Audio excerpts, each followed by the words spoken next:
ക്രിസ്തുവിലുള്ള പ്രിയപ്പെട്ട സഹോദരി സഹോദരന്മാരെ, ഇന്നത്തെ ദൈവവചനം വിശുദ്ധ മാർക്കോസ് എഴുതിയ സുവിശേഷം 16-ാം അധ്യായം 9 മുതൽ 15 വരെയുള്ള വാക്യങ്ങൾ.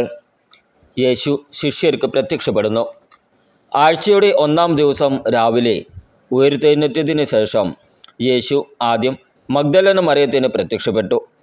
ഇവളിൽ നിന്നാണ് അവൻ 7 പിശാചുക്കളെ പുറത്താക്കിയത്. അവൾ ചെന്ന് അവനോടുകൂടി ഉണ്ടായിരുന്നവരെ വിവരം അറിയിച്ചു. അവർ ദുഃഖത്തിലാണ്ട് വിലപിച്ചിരിക്കുകയായിരുന്നു.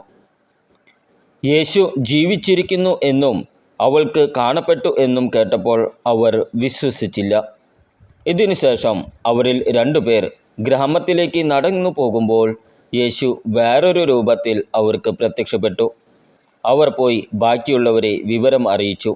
അവരെയും അവർ വിശ്വസിച്ചില്ല.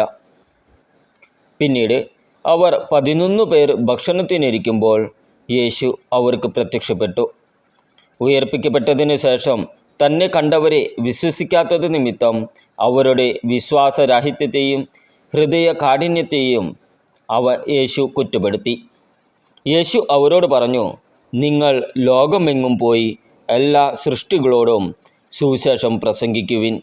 വിശ്വസിച്ച് സ്നാനം സ്വീകരിക്കുന്നവൻ രക്ഷിക്കപ്പെടും, വിശ്വസിക്കാത്തവൻ ശിക്ഷിക്കപ്പെടും. നമ്മുടെ കർത്താവായ ഈശോ മിശിഹായ്ക്ക് സ്തുതി.